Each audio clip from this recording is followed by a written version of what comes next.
En cuanto se habla de los personajes que se han vuelto entrañables dentro del mundo del doblaje, no cabe duda de que varios han sido orientados en el proyecto de una forma muy eficaz, que permite al espectador relacionar una voz con quien aparece en pantalla y obtener el efecto de olvidar que lo que observa está doblado. Este elemento se encuentra inmerso sobre todo con los personajes que tienen un manejo continuo respecto a su actor de doblaje, es decir, que quienes se encargan de dar vida a estos lo realizan durante toda la duración que tenga su papel en el material. Con esto, realmente existe una gran cantidad de trabajos en donde aquello se hace presente, e incluso pueden entrar algunos casos en los que un personaje crece y su actor de doblaje también, existiendo de igual forma una continuidad que se manifiesta de una manera muy realista. Por esto y más, es que en el siguiente video repasaremos algunos personajes que no cambiaron de voz en un proyecto.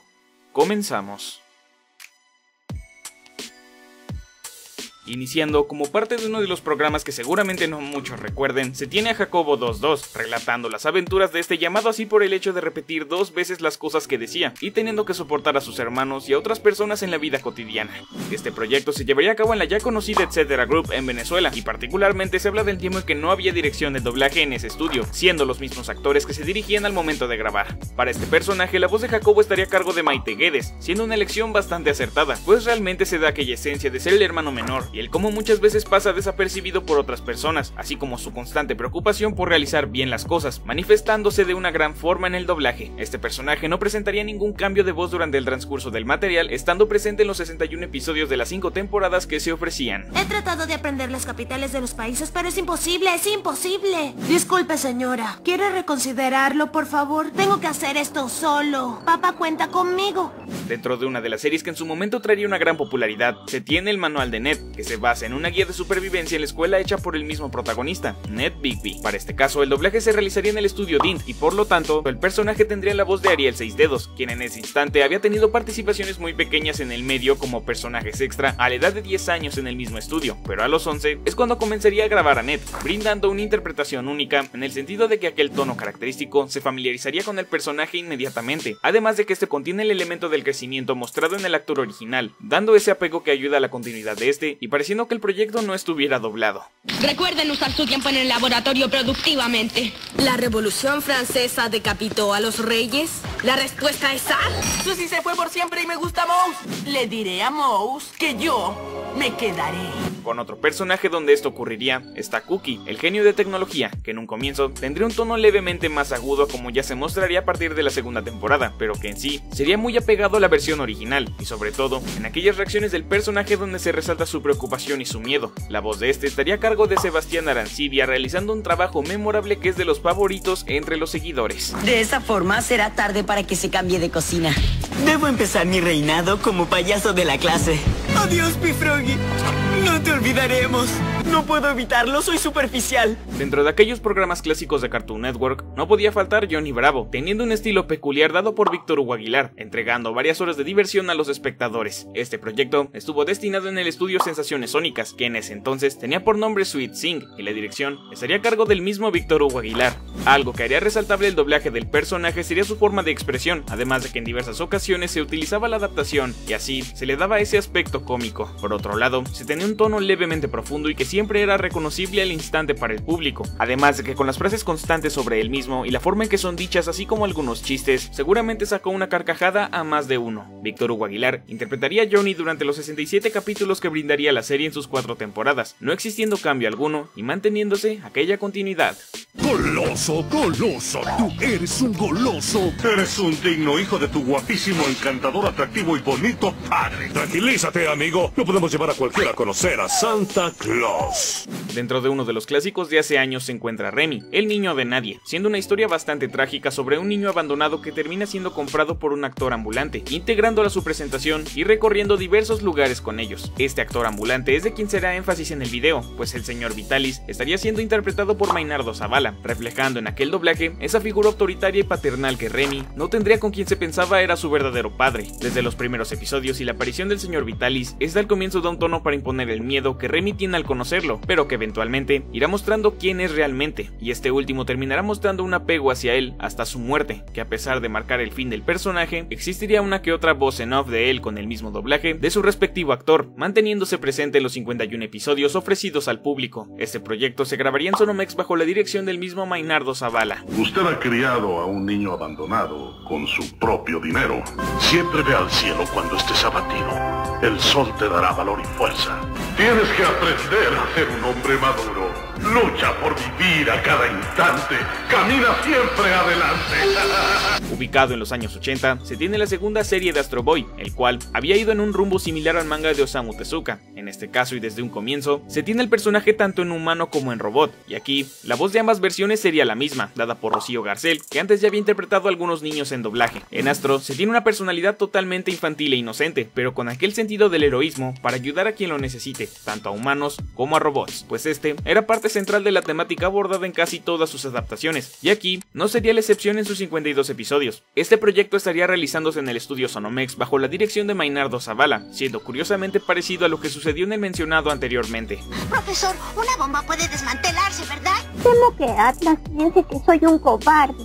La tormenta se dirige a la estación. Tengo que desactivar tu bomba, debe haber una forma. Un proyecto muy querido entre los aficionados del trepamuros es Spider-Man la serie animada, brindando gran parte de lo que era la esencia del personaje en los cómics, y a pesar de quedar inconclusa, lograría convertirse en uno de los proyectos que todo seguidor del arácnido tiene que ver. El doblaje de esta serie se llevaría a cabo en Producciones Salgado, teniendo como director a Armando Coria, que además daría vida a este nuevo Peter Parker y Spider-Man. Lo que hace a este doblaje uno de los más aceptados por la audiencia es la naturaleza con la que su voz logra encajar con este Peter Parker, además de incluir esta parte de las bromas y sarcasmo en cuanto se enfrenta a sus villanos. En otro punto, cabe mencionar lo ocurrido con la saga del alienígena, que si bien solo se muestra en pocos episodios, se tiene un cambio de intención bien marcado, teniendo ahora un Spider-Man hablando con más furia acumulada a punto de estallar, saliendo de cómo se escuchaba el personaje comúnmente. La voz de Armando Coria estaría dándole vida al vecino amigable en los 65 episodios que tiene el proyecto.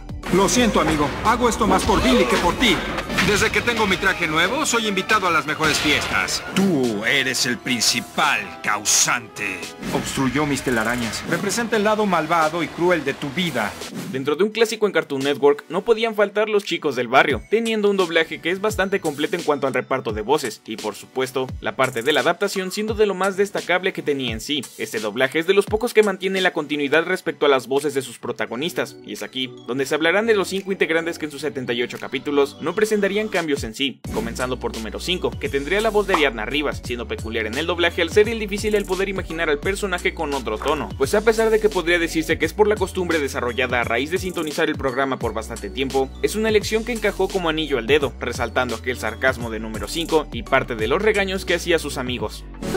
9 misiones en 2 días. Ve a tu cita, nosotros nos encargamos de la misión. Ahí estás. ¿Por qué no te has dormido? Por otro lado, se tiene número 4, estando entre los favoritos del público, manteniendo una actitud un tanto ruda, pero siempre ateniéndose a cumplir con su deber con los chicos del barrio. En su caso, existen varias frases que son recordadas hasta la fecha, como el querer trabajar con el peje, diciendo que Tres le debe dinero, y su constante rechazo a los simios arcoíris. Quien se encargaría de darle vida es Benjamín Rivera, dando aquel tono característico enfocándose en aquella tonalidad quejumbrosa.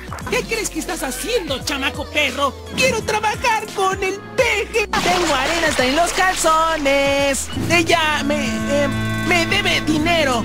Continuando con número 3, se tiene esta actitud más infantil y despreocupada que en ocasiones al molestarse suele ser una sorpresa para el espectador el mostrar un cambio de emoción muy distinto al que frecuentemente manifiesta. Para este proyecto, Gaby Ugarte sería quien daría voz al personaje a través de un manejo de tono más agudo y aniñado, ofreciendo una interpretación totalmente orgánica y que sería del agrado del público durante todo el transcurso de la serie. ¡Ay, tranquila! ¡No te me aloques, gordis! Bueno, la suya parece de payaso. ¡Ay, ya oí! ¡Les traeré sus semillas de girasol en un momento! Continuando con número 2, Luis Daniel Ramírez ocuparía un tono más agudo y levemente nasal, teniendo varios momentos icónicos, como el decir que cuando sus calzoncillos de piolín se hacen bolas se parece a Pikachu, la escena del autobús cantando una parodia del tema de Barney el dinosaurio, entre otras más. Este es uno de los personajes más queridos por el público, sobre todo por aquella actitud ocurrente de número 2. El dinosaurio que vive en las cantinas. Tal vez Es carne de cabra.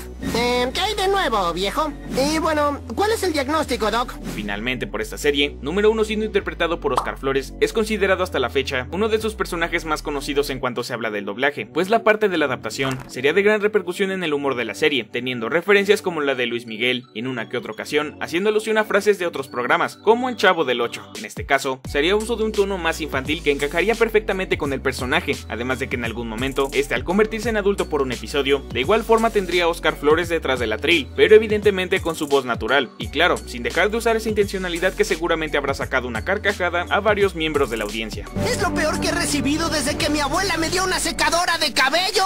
Así que ya no te desmayes, nena, gracias. La playa es muy aburrida y ¿qué no ven que yo vivo de mi público? Como uno de los programas más queridos de Nickelodeon, está Drake y Josh, en el que si bien ya se sabe que ambos hermanos no cambiaron de voz en todo el trayecto y emisión de la misma serie en sus 60 episodios, incluso si se contaran los especiales.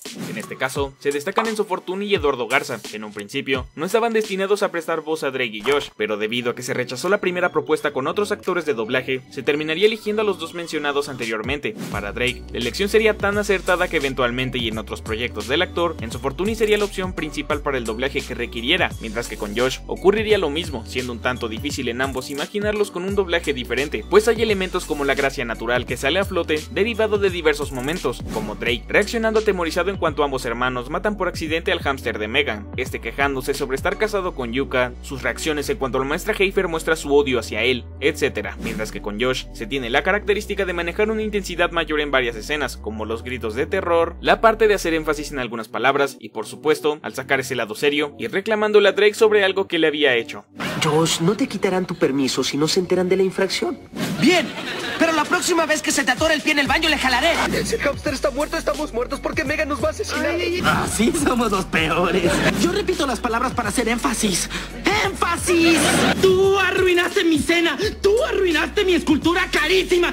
Por el lado de otra serie perteneciente a Nickelodeon, se tiene a Soy 101, aquella que relataba las aventuras de varios chicos en un internado. Entre ellos, realmente se pueden mencionar a varios nombres, pero en esta ocasión se descartarán los personajes de Dana y Nicole, pues a pesar de no cambiar de voz, salieron del programa durante el fin de la primera y la segunda temporada respectivamente. Por un lado y mayormente, se podía sintonizar un leve cambio de tono en las voces, aportando al crecimiento en los personajes y por ende, ayudando a que el espectador no note el doblaje en aquellos 65 episodios. Comenzando por Zoe teniendo detrás de la trila a Christine Beard, es una elección acertada al instante, mostrando una actitud de líder desde el primer episodio y eventualmente pasando por varias etapas al lado de sus amigos, siendo quien constantemente daba algunas lecciones a quienes la acompañaban en los episodios. Alguien en el dormitorio divulga nuestros secretos por todo el campus. Tenemos que ayudarlo. No, pero somos buenas personas. Y creo que escuché algo que no debía escuchar. Por otro lado, se tiene a Dustin, interpretado por Alejandro Orozco, con aquel tono medianamente infantil, pero que de igual forma encajaría con el personaje, solo que a diferencia de otros, el cambio respecto a la edad se notaba levemente, pero reflejándose más en cuanto a este estaba con sus amigos en la primera temporada, a cuando pasaba tiempo con Zoe y los demás, pero aún así, teniendo aquella inocencia. La fórmula para sacar el área de un círculo es pi al cuadrado. Oh, ¿yo debo dormir aquí así? Sé que debía traerte una flor, pero la olvidé. Ten esto. Continuando con Quinn, esta tendría la particularidad de siempre referirse a algo con términos científicos y teniendo una actitud positiva en cuanto a la creación de sus inventos. Nuevamente entra una actriz de doblaje de la que ya se habló hace algunos minutos, siendo Gaby Ugarte, ofreciendo un tono más agudo en un principio, pero que eventualmente iría pegándose a una voz más madura. A ver, ¿quién habló? Que aún me gusta la comida de bebé. Ya debe estar listo. Lola, ¿tienes conectada la cámara? Son pequeños explosivos esféricos que hice con plutonio. Finalmente en esta serie no pueden faltar Chase, Michael y Logan, que si bien el primero se pierde después del primer episodio de la cuarta temporada hasta el final, no se tiene cambio alguno, pues Carlos Díaz seguiría interpretando al chico ocurrente y amigable, además de que en varias escenas donde se planteaba el estar enamorado de Zoe, este debía reaccionar confundido, lográndose de una gran forma, hasta finalmente regresar a la academia en el último capítulo. No lo creo en vista de que no tengo una cámara o un peluche. No, descansaba un poco. Hago una tarjeta de cumpleaños. Me enamoré de ella. La amo desde el primer momento en que la vi. Ese sentimiento nunca va a desaparecer. Estoy bien, es que perdí el equilibrio. Con Michael es de esos personajes que no se pueden imaginar con una voz distinta, pues realmente se destacan varios momentos gracias a Gabriel Ortiz, como el episodio donde este inventa la palabra tripiante, el episodio en el que por su adicción a las papas termina hablando de una forma muy extraña y por supuesto su parte atemorizada tanto en el episodio de Halloween como en el de las montañas rusas. Una vez la vimos a ella derramar salsa de espagueti en su falda y luego Me hizo prometer no decirle a nadie y luego se fue. Lo juro, él dijo que quería estar solo. Me dan miedo las montañas rusas. No quiero ir a montaña mística. En el último personaje del programa está Logan, teniendo detrás del atril a Miguel Ángel Leal, ofreciendo una actitud presumida y arrogante, considerado un cretino por sus amigos, pero que en el doblaje se ejecuta de una forma casi perfecta, teniendo momentos clave como el llevar a sus amigos a su casa vacacional, encargarse de proyectos con ayuda y equipo de su padre, y otros más serios como el reaccionar tranquilo tras arrancarle la cabeza a un peluche que le había regalado Soya Chase, y esté a punto de golpearlo. ¿Quieren culparme a mí? ¡Tengo que hacer algo! Te doy 100,000 por la colección, te doy un adelanto y el resto en 1 hora. ¿Por qué te cuesta tanto admitir que te mata que Zoe no esté aquí? Si no te importa Zoe, ¿por qué te importaría un muñequito de peluche que te dio? Ya para ir terminando el video, si se habla de clásicos de Cartoon Network, no puede faltar mencionar a Mucha Lucha, el cual se enfocaba evidentemente en la lucha libre mexicana. Aquí es donde entran los 3 personajes principales, siendo Ricochet, La Pulga y Buena Niña, estando en manos de Héctor Emanuel Gómez, Víctor Ugarte y Carla Falcón respectivamente. Además de que esta serie fuera considerada por la misma Carla Falcón como su cupido por haber conocido a su esposo hoy en día, el programa fue parte de los más queridos por los seguidores en sus 52 episodios, pues en cuanto se habla del doblaje, este maneja diversos elementos que lo hacen resaltable y disfrutable, así como algunas particularidades en sus personajes. En Ricochet se tenía una voz jovial que mostraba su dedicación a la lucha y por ende a respetar el llamado código de la lucha enmascarada, teniendo diversas aventuras en este enfoque, resaltando su determinación a la hora de alcanzar ciertos objetivos. Pulga, ¿no has entendido que no te metas en nuestro cubo de basura? Yo estaba tratando de defender el honor de mi comida, mi lugar, mi familia, porque yo soy un verdadero luchador. Por el lado de La Pulga, se sabe ya que este tenía en inglés un acento mexicano con las R y palabras desfasadas, por lo que aquí se le incrustaría el llamado acento chilango o suburbano mexicano, y una tonalidad más aguda y rasposa, siendo de los personajes favoritos de la audiencia y de la comunidad de doblaje, pues además de ello, cuestiones como el tener ciertas partes cómicas de la adaptación darían un valor agregado al doblaje ofrecido. Oye, Ricochet, ¿celebramos con donas? La Pulga piensa igual, pasa las donas. Hola, la Pulga vende deliciosos churros. En el caso de Buena Niña, Carla Falcón mostraba una voz levemente infantil, fungiendo como un personaje que recuerda a sus amigos lo que están haciendo bien o mal, además de que se encarga de siempre obedecer las reglas del código de lucha enmascarada, así como odiar que sus amigos hagan faltas a este libro. Si no tuviera tan fuerte el valor de la amistad y rehúso cargar el estigma de la impuntualidad, esto no es el espíritu de la lucha. La lucha es honor en el ring. La lucha es equipo. Te ayuda a asegurar el futuro de todo lo que es bueno, genial y glorioso en la lucha. Este proyecto hasta la fecha suele seguir siendo recordado por brindar varios momentos de diversión a la audiencia, tanto así que varias de las frases memorables siguen estando presentes en quienes crecieron con ella. Y bien, ¿qué te pareció el video? ¿Qué opinas de estos personajes? ¿Cuáles te gustarían para una segunda parte? Tu opinión siempre es bienvenida en la barra de comentarios. Agradezco mucho el apoyo y seguimiento que le dan al canal semana con semana. Los dejo con los comentarios destacados. Sin más que decir, nos vemos en un próximo video. Adiós.